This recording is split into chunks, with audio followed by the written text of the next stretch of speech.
유다서 1장 1절로 4절 말씀까지 보겠습니다. 먼저 유다서는 1절로 3절에 유다서의 기록의 목적이 나와 있고요. 4절로 16절에는 5절로 16절에는 거짓 선생들에 대해서 말씀하고 있고, 17절로 23절에 보면 거짓 선생들에 대항한 변론이 기록되어 있고, 마지막 24절로 26절에 보면 유다의 축도로 본 서신서가 맞춰지고 있습니다. 유다서 1절로 4절 말씀은 일반으로 받은 구원에 관한 진리는 우리 예수 그리스도께서 단번에 주신 믿음의 도이다라는 말씀입니다. 먼저 1절로 2절 말씀에 보면은 예수 그리스도의 종이요 야고보의 형제인 유다는 부르심을 받은 자 곧 하나님 아버지 안에서 사랑을 얻고 예수 그리스도를 위하여 지키심을 받은 자들에게 편지하노라. 긍휼과 평강과 사랑이 너희에게 더욱 많을지어다. 아멘. 이 유다서의 서론이 1절로 4절입니다. 1절로 2절 말씀에는 바울 서신과 마찬가지로 이 유다서도 문안 인사를 시작으로 서신서가 기록이 되어 있습니다. 이 유다서의 저자는 여기 1절에 아주 구체적으로 기록이 되어 있는 것처럼 예수 그리스도의 육신의 동생이 4명이 있었습니다. 야고보, 요셉, 시몬, 유다. 가룟 유다는 아니고요. 요 4사람 중에 유다, 그러니까 예수님의 동생, 육신의 동생인 이 유다가 이 편지를 기록을 했습니다. 이 편지는 수신자나 어떤 교회가 구체적으로 나와 있지 않아요. 그래서 어떤 교회에 이 편지가 전달되었는지, 또 어떤 수신자들에게 이 편지가 전달하기 위해서 쓰여졌는지는 기록되어 있지 않아요. 그래서 이 저자는 분명하게 예수님의 육신의 동생 유다인 것을 1절에 말하고 있습니다. 여기 이 동생들은 처음에는 이 유다도 마찬가지로 자기 형들과 예수님이 세상에 출세하기 위해서 정치적으로 또 유대인들에게 출세하기 위해서 세상에 돌아다니는 줄로 알았어요. 요한복음 7장 3절로 5절에 보면. 그래서 예수 그리스도가 하나님의 아들이고 또 구주이신 것을 전혀 못 믿었습니다. 그저 세상에 출세하기 위해서, 유명해지기 위해서, 세상의 권세를 얻기 위해서 정치하는 사람들처럼 출세를 추구하는 그러한 사람으로 생각했었어요. 그런데 그들이 사도행전 1장 14절에 성령을 받은 이후에야, 그때야 비로소 예수가 하나님의 아들이구나, 자기들의 육신의 형이긴 하지만 성령을 받은 이후에 예수님의 말씀이 진리이구나, 그때서 이제 깨달았다는 거예요. 그러니까 그 전에는 얼마나 예수님을 하찮게 바라봤겠어요. 자기 형이라는 이유로 같은 부모의 자녀이고 참 가난하고 정말 비천하고 가장 낮은 그런 그 삶의 그 수준을 유지하면서 살아가는 정말 어려운 그러한 가정 환경 속에서 예수님을 얼마나 무시했고 얼마나 예수님을 아주 이상하게 바라봤겠다는 거예요. 근데 그들이 성령을 받은 이후에 예수가 구주요 하나님의 아들이신 것을 진리와 그가 하신 모든 이 사역을 통해서 이 형제들이 깨달았다는 거예요. 그래서 유다도 본문 1절에 보면은 분명히 그렇게 자신을 그리고 예수님이 누구이신지를 깨닫고 고백하고 있어요. 1절에 유다는 자신을 누구라고 소개하고 있습니까? 예수 그리스도의 종이요. 예수 그리스도의 종이라고 자기의 형을 어떻게 자신이 내가 그의 종이라고 말할 수 있어요? 이것은 예수 그리스도가 구주이시고 하나님의 아들이신 것을, 메시아이신 것을 분명히 유다는 깨달았다는 거예요. 그리고 자신은 야고보의 형제요라고 소개하고 있어요. 예수는 구주 하나님의 아들이시고 자신은 자기의 형들과 형제되는 그러한 이 죄인인 것을, 사람인 것을 사도 유다가 고백하고 소개하고 있는 거예요. 유다는 예수님 때문에 육체적인 어떤 우월감을 갖지도 않았고 또 자신의 위치가 예수 그리스도의 종이라고 또 분명하게 인식하고 고백했어요. 이것이 참 올바른 사명감인 거예요. 자신의 위치를 분명히 알고 또 자신이 누구인가를 고백할 수 있는 이런 유다였어요. 그래서 이 유다는 예수를 구주와 하나님의 아들로 믿었습니다. 그리고 이 편지를 받을 그 성도들에게 성도가 어떤 은혜를 입었는가, 성도가 무엇인가 라는 것도 분명하게 여기 1절 말씀에서 세 가지로 밝혀주고 있어요. 여기 1절 중반절 말씀에 보면은 유다는 부르심을 받은 자, 곧 하나님 아버지 안에서 사랑을 얻고 예수 그리스도를 위하여 지키심을 받은 자들에게 편지한다. 이 유다가 성도의 정의, 성도가 어떤 존재들인가라고 세 가지를 여기에 말씀했어요. 첫째는 성도는 하나님의 부르심을 입은 자들이다. 1절에 그렇게 말씀하셨죠. 하나님 아버지 안에서 부르심을 받은 자. 이 성도는 이 부름받은 자들이에요. 하나님께서 우리 성도들 한 사람 한 사람을 불러내셨다라고 성경은 말하고 있어요. 어디서 부르셨습니까? 사탄의 권세에서 또 세상에서 우리를 지옥 갈 자에서 우리를 이렇게 한 사람 한 사람 다 아시고 하나님이 우리를 선택하셨고 우리 한 사람 한 사람을 다 기억하셔서 이게 구원해 내신다는 거예요. 하나님께서 우리를 부르시지 않으면 절대로 우리가 예수 믿을 수 없고 하나님의 자녀도 될 수 없고 그러면 당연히 천국 갈 수 없고 지옥 가겠죠. 그래서 우리는 무엇이 가장 큰 은혜인가를 생각할 때 하나님께서 나를 선택하셔서 모태에 잉태하게 하셨고 우리 부모의 가정에 태어나게 하셨고 그리고 어떤 통로를 통해서 누구를 통해서든지 혹은 자발적으로 하나님 감동하셔서든지 예수를 믿게 되고 내가 하나님의 부름을 받았다라는 이러한 이 은혜가 가장 큰 성도에게 주시는 은혜라는 거예요. 그래서 우리는 하나님의 부르심을 받고 믿는 자들이에요.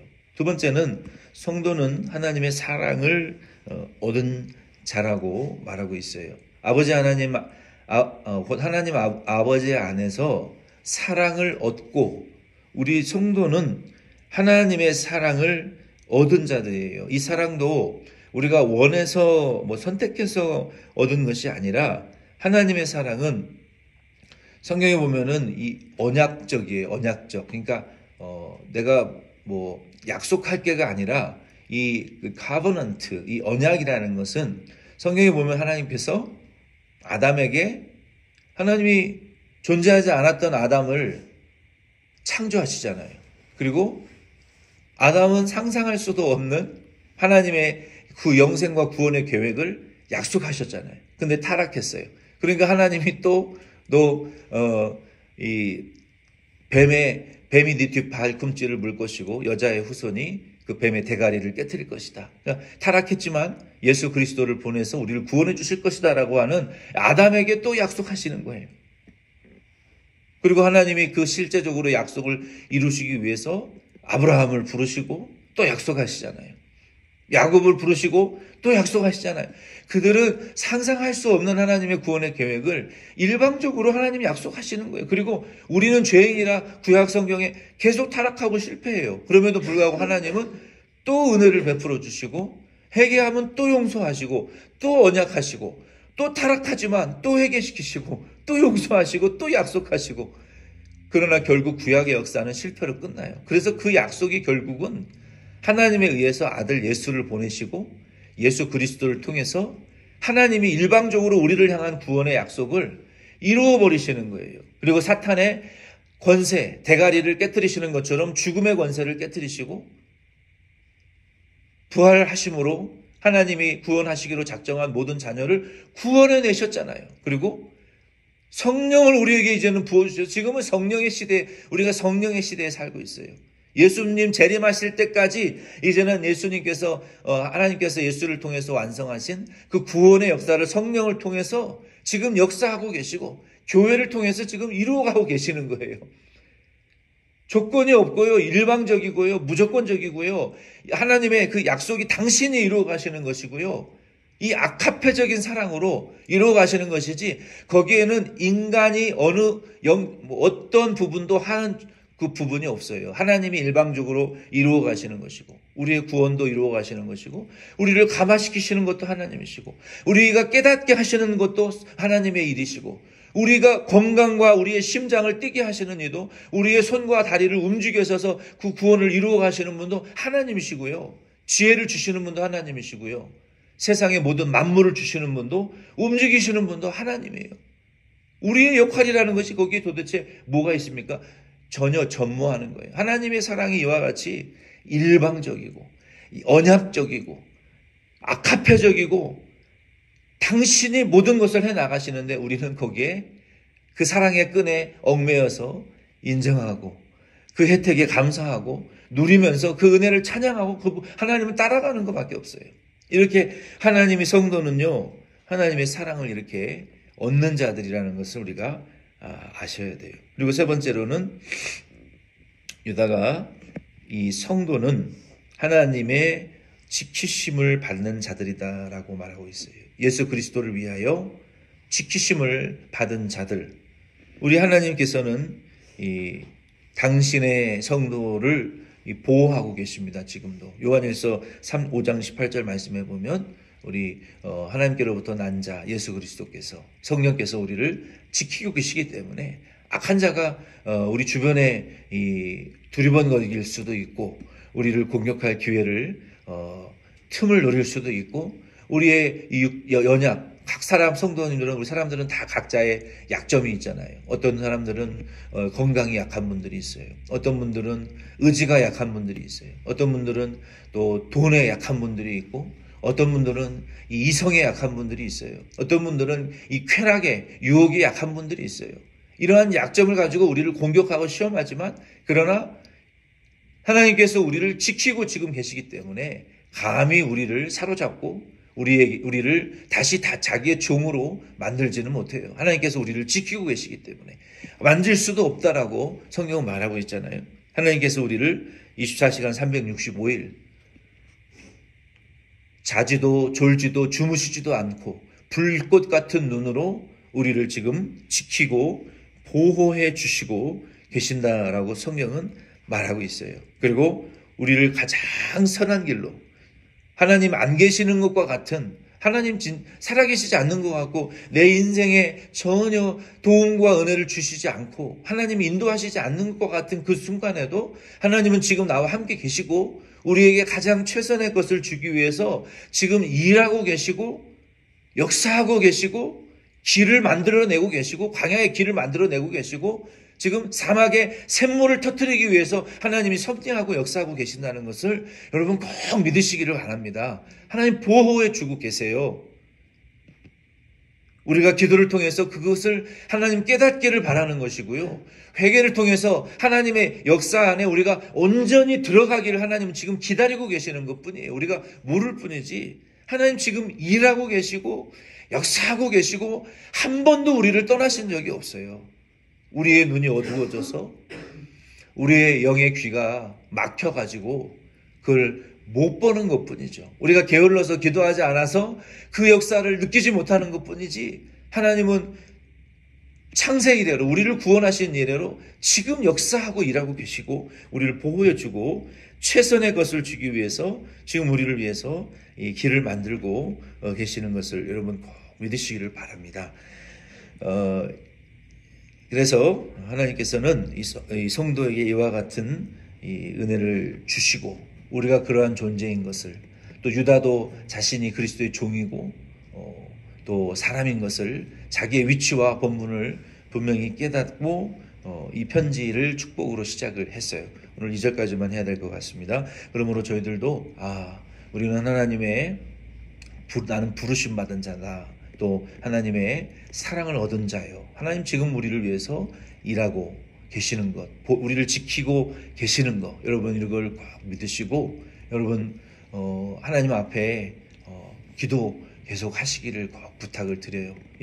이맘때 되면은 한국의 큰 교회는 하루 1시간 기도 운동을 꼭 하시더라고요. 제가 그분의 그러한 이제 은퇴하시고도 그런 운동을 하시는 걸 보면서 참 귀하다. 우리는 큰 교회는 뭐 그런 거 잘 안 하는데 하루 1시간 기도 운동 얼마나 좋습니까? 우리가 1시간은 기도를 해야 하나님과의 영적인 교통을 이룰 수 있어요. 1시간이 뭡니까?